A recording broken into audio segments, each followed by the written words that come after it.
نبی اکرم صلی اللہ علیہ وسلم کا ایک فرمان، نبی اکرم صلی اللہ علیہ وسلم نے فرمایا کہ من علامات المرأۃ الصالحۃ ثلاث، نیک عورت کی 3 نشانیاں ہیں. اور اس میں مزے کی بات کیا ہے کہ اگرچہ نماز روزہ عورت پر بھی فرض ہے، لیکن یہاں نماز روزے کا ذکر نہیں کیا گیا. نیک عورت کی 3 نشانیاں کیا بتائیں آپ نے؟ نمبر 1، اذا نظر علیہا زوجہا ضحکت وسرت، جب اس کے شوہر کی اس پر نظر پڑے تو وہ اسمائل پاس کر کے اس کو خوش کرے. جبکہ ہوتا کیا ہے کہ ایک خاتون جو ہے وہ سب سے بڑا چیئرفلی مل رہی ہوگی، سارے جہان تعریف کرے گا کہ بڑی اخلاق والی ہے، بہت اچھی ہے، بہت چیئرفل ہے، لیکن اپنے شوہر کو کاٹنے کو دوڑے گی.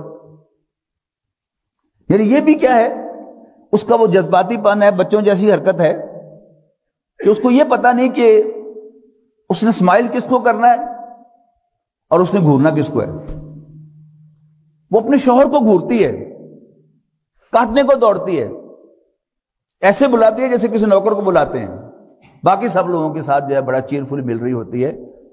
تو نیک عورت کی پہلی علامت نبی اکرم صلی اللہ علیہ وسلم کے فرمان کے مطابق جو سچے ہیں، جو ہم سب کے آقا، رہنما، قائد ہیں، گائیڈ ہیں ہمارے،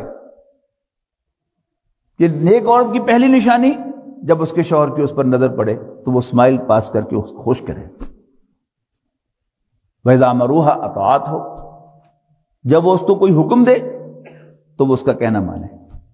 وَإِذَا غَابَ عَنْهَا حَفِظَتْهُ، اور جب وہ اس کے پاس موجود نہ ہو تو اس کی امانت کی حفاظت کرے. حضور صلی اللہ علیہ وسلم کے آخری خطبے میں، خطبہ حجۃ الوداع میں، آپ نے فرمایا نا کہ تمہاری بیویوں پر ایک ہی حق ہے، تمہاری عورتوں پر، کہ وہ تمہارے بستر کے پاس کسی اور مرد کو نہ جانے دیں.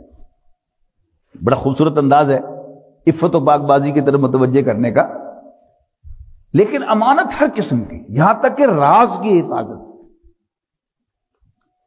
وہ کوئی اچھی راز کی بات بھی ہو سکتی ہے اور وہ کوئی اپنے شوہر کی برائی بھی ہو سکتی ہے، اس کو راز رکھنا یہ نیک عورت کی علامت ہے.